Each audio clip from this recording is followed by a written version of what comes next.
여러분 밤새 평안하셨습니까? 2020년 8월 19일 수요일 아침입니다. 오늘 고인이 되신 신병태 집사님 장례 이식이 있습니다. 우리 참석하지 못하시는 성도 여러분들 가정에서 기도해 주시기를 부탁드리겠습니다. 자, 오늘 아침 우리가 묵상할 말씀은 창세기 32장 21절부터 25절까지의 말씀입니다. 창세기 32장 21절부터 25절 21절부터 25절 21절부터 23절 말씀을 읽겠습니다. 예물은 그의 앞서 보내고 그는 무리 가운데서 밤을 지내다가 밤에 일어나 두 아내와 두 여종과 11 아들을 인도하여 야복나루를 건넬세 그들을 인도하여 시내를 건너가게 하며 그의 소유도 건너가게 하고. 자, 이제 야곱이 다급해져서 에서 앞에서 무리를 나누고 선물을 보내고 이렇게 하는 이런 긴박한 모습이 나오죠. 야곱의 인생에 있어서 가장 중요한 그런 시간이 아닌가 생각이 되는 그런 장면이라고 할 수가 있습니다. 먼저 21절에서 예물은 앞서 보냈다. 자, 평생을 바쳐서 삼촌 라반의 눈치를 보아가면서 몰래 저축해 놓던 그런 재물이 아닙니까?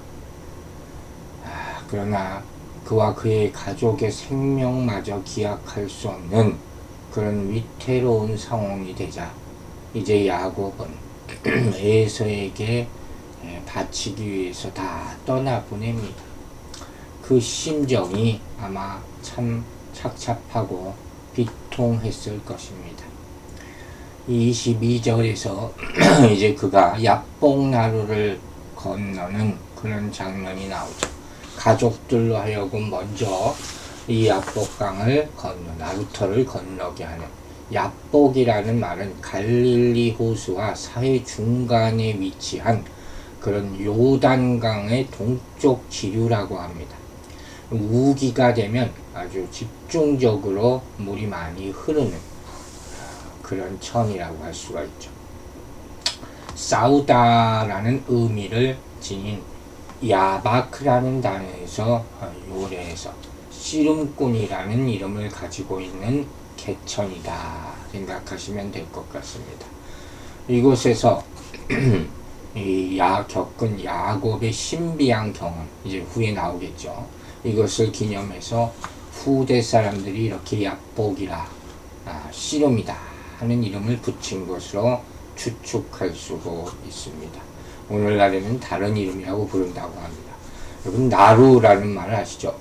우리 젊은 분들은 모를 수도 있는데, 강을 건너는 그런 길목, 문과 같은 기능을 한다고 생각하시면 되죠.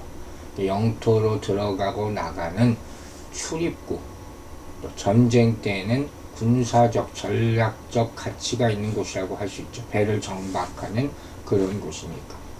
그런데 바로 오늘 본문에서는 이 야복나루터에서 초자연적인 권세와의 만남이 기다리고 있는 것을 우리가 예상해 볼 수가 있습니다. 이 야복강, 요단 동편의 험준한 산악지대를 흐르는 야복강은 물길이 굉장히 세기 때문에 아마 이 가족들을 보낼 때 특별히 잔잔하고 얕은 곳을 골라서 가족과 가축을 이동을 시켰을 것으로 보입니다. 자, 이와 같이 야곱이 약속의 땅에 들어가는 것과 그것을 가로막는 듯한 물이, 세찬 물이 흐르는 그런 야복나루터의 만남이 전개된 것이 이제 초자연적인 만남과의 시간이 임박해 오는 것을 우리가 볼 수가 있습니다. 특이한 점은 밤에 일어나 건너갔다 하는 것이죠. 밤에 나루를 건너는 것은 또 가축들이 건너는 것은 쉽지 않습니다. 낯설죠. 야곱은 하란으로 갈 때 밤이 되자 베델에서 잠을 잡니다. 그리고 날이 샌 후에야 출발하는 것을 우리가 보았지 않습니까?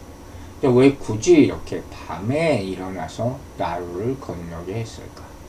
그 성경은 그 이유에 대해서 정확하게 얘기하지 않습니다. 그보다는 그 후에 야곱의 가족들을 보내고 난 후에 일어나는 사건에 포커스를 맞추고 있다. 초점을 맞추고 있다. 이렇게 볼 수가 있죠.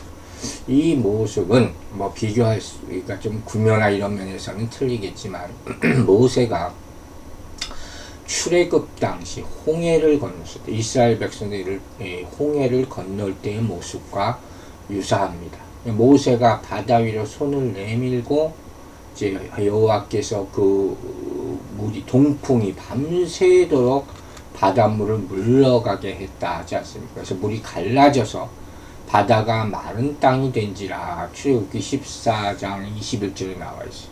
그리고 또 모세가 곧 손을 바다 위로 내밀매 새벽이 되어 바다의 힘이 회복된지라 애굽 사람들이 물을 거슬러 도망을 여호와께서 애굽 사람들을 바다 가운데 엎으시니 이스라엘 백성을 다 보낸 거예요. 먼저 이 모세가 지팡이로 그런 사건이 또 떠오르기도 한다 하는 것이. 근데 중요한 것은 홍해를 건넌 사건도 중요하지만 건넌 이후의 결과가 더 사실은 중요하지 않습니까? 그래서 출애굽기 14장 31절에 이렇게 말하고 있거든요. 이스라엘이 여호와께서 애굽 사람들에게 행하신 그 큰 능력을 보았으므로 백성이 여호와를 경외하며 여호와와 그의 종 모세를 믿었더라. 자, 이렇다면 이 압복강 사건도 기대가 되는 것이죠. 하나님이 과연 이 강을 건너게 하실 것인가 하는 것입니다. 24절 보겠습니다. 야곱은 홀로 남았더니 어떤 사람이 날이 새도록 야곱과 씨름하다가, 자, 이 유명한 사건이 이제 시작이 되는 거예요. 가족들을 먼저 보내고 홀로 남아 있는 야곱에게 특이한 사건이 펼쳐집니다. 갑자기 야곱 앞에 한 사람이 등장하게 되는 거예요. 야곱은 홀로 남았더니 어떤 사람이 날이 새도록 야곱과 씨름하다가. 여러분, 야곱은 앞에 기도할 때 자신이 뭐라 그랬어요? 지팡이 하나만 가지고 요단강을 건넜다. 이제 두 때나 이루었다. 이렇게 고백한 적이 있었어요. 그러나 결국 또 혼자예요. 다 요단 너머로 보내고 비로소 다시 또 홀로 남은 것입니다. 아마 그는 의도적으로 자신 혼자 남겨지도록 했는지도 모릅니다. 또 어떤 두려움 때문에 자신은 요단을 건너지 못했을 수도 있습니다. 그러나 어쨌든 간에 하나님은 이 기회를 놓치지 않으시고 야곱이 홀로 남겨졌을 때야 비로소 그를 찾아오신 것입니다. 하나님의 계획이죠. 하나님이 야곱이 홀로 있는 순간에 그를 만나기로 결심하신 것입니다. 모든 배경을 다 없애고 그가 의지할 수 있는 것을 다 없애고 그만 있게 만드는 것. 여러분, 이 홀로 있는 삶의 자리야말로 하나님을 만날 수 있는 자리요. 진짜 삶의 변화를 체험할 수 있는 가장 좋은 자리임을 믿으시기 바랍니다. 영어에서 보통 홀로 있다 하는 말을 loneliness라는 뜻을 씁니다. 고독이라는 말, 감상적인 의미. 그러나 여기서는 solitude라는 말을 쓰는 게 더 적합하다고 합니다. 이 단어는 다른 누구를 의식할 필요 없이 자기 자신을 성찰할 수 있는 그런 삶의 자리를 의미합니다. 이것은 내가 어떤 사람인가를 솔직하게 볼 수 있는 그 누구를 의식할 필요 없이 적나라하게 자기 자신을 볼 수 있는 그런 삶의 자리인 것입니다. 그런 의미에서 고독이 이 실존적인 정말 이런 삶의 자리가 인간에게 필요하다는 것입니다. 여러분, 사람에는 홀로 있는 순간에 가장 정직한 자기 모습을 나타내고 또 볼 수 있게 되는 것입니다. 제가 가끔 얘기하지 않습니까? 혼자 있을 때 하나님을 생각하는가? 이것이 진짜 본인의 모습이요 본인의 신앙이라고 하지 않았습니까? 사람들이 주변에 많이 있을 때는 사람들은 다 어느 정도 자기 가면을 쓸 수밖에 없습니다. 의식하기 때문에. 의식하게 되면 의식할수록 자기 자신을 꾸미는 연극을 어느 정도 하지 않을 수가 없다 하는 그런 말씀입니다. 그러나 그 누구도 의식할 필요가 없는 홀로 있는 순간이야말로 가장 정직하게 자기 자신의 모습을 꿰뚫어 볼 수 있는 그런 순간이라 하는 것입니다. 제가 신앙생활에 있어서 경건의 시간, 큐티 시간을 자꾸 강조하는 이유도 바로 이것입니다. 이 시간에 우리는 가장 정직하고 진실하게 하나님을 만날 수 있고 1대1이죠. 그런 의미에서 우리가 함께 모여 예배드리는 것도 중요하고 개인적인 하나님과의 만남도 중요하다 이렇게 말하는 것입니다. 이 순간에 우리는 가면을 벗는 것이죠. 정직하게 하나님을 바라보는 것이죠. 하나님은 그런 기회를 포착하시고 야곱에게 다가오시는 것입니다. 여기서 어떤 사람이라는 표현을 썼어요. 누군지 정확하게 밝히지 않는 것이 참 흥미롭습니다. 천사장 미가엘이라 이렇게 해석하기도 하지만 이제 야곱이 그를 하나님이라고 30절에 부르고 또 선지자 호세아는 호세아서 12장에서 하나님과의 천사를 교차해 사용한 예가 있어요. 그러므로 이런 예들로 미루어 볼 때 이 어떤 사람은 단순한 천사이라기보다는 여호와의 사자 혹은 성육신 이전의 예수 그리스도 이렇게 해석들을 많이 합니다. 어찌됐던 간에 확실한 것은 이 존재가 하나님의 주도, 하나님의 간섭에 의해서 나타낸 그런 존재라는 것입니다. 그러나 이 상황을 보면 야곱이 처음부터 이 어떤 사람을 하나님으로 인식한 것은 아니었을 것으로 보이기도 합니다. 왜? 감히 어떻게 하나님과 씨름을 했겠습니까? 본능적으로 한밤중에 기도하다 하다가 자기 목숨을 보존하기 위해서 싸움을 벌이고 있는 그런 형태를 지금 보여주고 있어요. 혹시 밤에 홀로 있을 때 형 에서가 누군가를 보내서 나를 죽이려 하는 거 아닌가 이렇게 생각했을지도 모릅니다. 당연히 그럴 수도 있겠죠. 여기서 씨름했다 하는 것이 참 의미심장합니다. 이 단어의 원어적인 의미는 먼저 먼지를 일으키다 하는 뜻이 있습니다. 먼지가 땅에서 막 먼지가 날 정도로 격렬하게 몸싸움을 했다 하는 것이죠. 두 번째는 단단히 붙잡다 혹은 껴안다 라는 뜻에서 유래된 단어라고 설명하기도 합니다. 즉 필사적인 싸움을 하는 거죠. 이 두 의미 다 수용할 수 있는데 실제 씨름하듯이 영육 간의 모든 힘을 다 쏟아붓고 필사적으로 간구하는 야곱의 모습을 묘사한다고 할 수 있는 것입니다. 그래서 기도에 빗대서 자주 얘기하기도 하는 것이죠. 또 한 가지, 이 씨름은 주어가 하나님의 천사가 야곱이 주도한 것이 아니라는 것을 알아야 합니다. 이 씨름을 주도하는 사람은 바로 하나님이라는 사실을 우리는 알아야 될 것입니다. 자, 25절 보겠습니다. 자기가 야곱을 이기지 못함을 보고 그가 야곱의 허벅지 관절을 치매 야곱의 허벅지 관절이 그 사람과 씨름할 때에 어긋났더라. 이 씨름의 결과 어떠했습니까?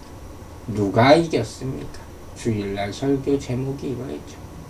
갑자기 등장한 이 사람은 야곱을 이기지 못했다. 분명히 나왔어요. 야곱이 이긴 것입니다. 그러나 결론을 보니 허벅지, 야곱의 힙볼이에요. 이 엉덩이 뼈 관절을 어긋나게 해서 탁 쳐서 야곱은 평생 동안 다리를 절게 되는 겁니다. 누가 이긴 겁니까? 여러분, 이 사람 도대체 누구겠습니까? 그가 천사라면, 하나님이라면 앞에서 왜 야곱을 이기지 못함을 보고 이렇게 표현했겠습니까? 즉 이 말은 야곱의 자아가 그 정도로 강했다는, 그만큼 야곱이 결사적으로 몸부림쳤다는 것이죠. 씨름이라는 거 아시죠? 몸과 몸이 맞닿아 있는 겁니다. 마음과 마음을 느낀다고 합니다. 그래서 어깨만 대봐도, 삿바만 잡아봐도 이 상대를 이길 수 있는지 없는지 자기는 안답니다. 하나님은 야곱 앞에서 야곱과 씨름하면서 그를 붙잡고 그가 하나님과 씨름하려는 모습을 보시면서 결국 환도뼈를 치실 수밖에 없었던 것입니다. 아마 이때 비로소 야곱은 이 사람이 누구이구나 하는 것을, 어떤 사람인지를 깨닫게 되었을 것으로 믿습니다. 이 사람의 정체가 정확하게 나타나 있지 않는다 할지라도 더 중요한 것은 이 어떤 사람이 야곱에게 나타난 목적이 더 중요한 것이죠. 그 목적이 뭡니까? 야곱에게 하나님의 존재를 드러내 보여주기 위한 것이죠. 그의 뜻을 꺾기 위한 것이죠. 중요한 것은 그 사람의 축복받기를 원합니다 한 야곱의 말이죠. 이 환도뼈, 엉덩이, 힙본, 이것은 사람의 몸을 받쳐주는 물리적인 힘의 생성 부분이라고 합니다. 생명과 힘의 근원을 상징한다고 그렇게 얘기합니다.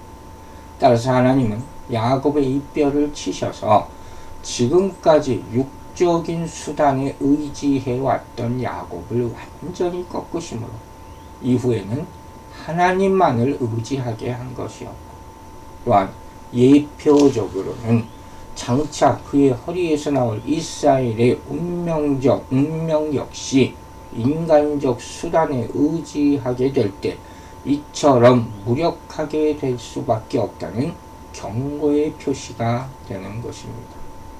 그래서 하나님만 바라보라 하는 사실을 교훈해 주기 위함인 것입니다.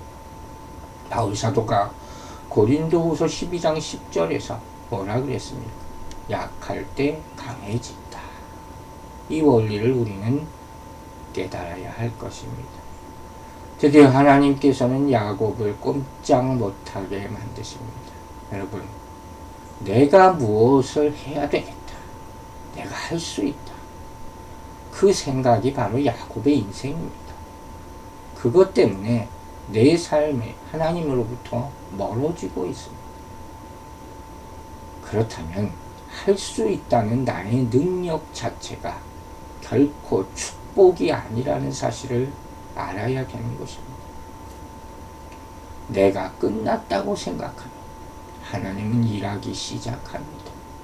내가 정말로 끝났다고 생각할 때 그 다음 의지할 분은 하나님밖에 없기 때문입니다. 그래서 하나님을 결국 붙들게 되는 것입니다. 지금이 바로 그래야 할 시기인 것 같습니다. 모두 하나님 앞에 엎드리고 내려놓는 그런 삶이 되기를 주의 이름으로 축원합니다. 기도하겠습니다. 아버지 하나님, 야곱의 인생이 우리 인생과 다를 건 뭐가 없습니까? 그러나 야곱이 하나님과 씨름했듯이 우리 인생에도 지금 이 씨름이 필요합니다. 우리의 환도뼈가 처질 때, 모든 것을 내려놓을 때 비로소 하나님께 의지하고 하나님이 계획해 놓으신 인생을 살아가게 될 줄로 믿습니다. 우리를 축복하여 주시고 우리의 운명을 하나님이 아시오니 우리를 인도하여 주시옵소서. 감사드리며 예수 그리스도의 이름으로 기도했습니다. 아멘.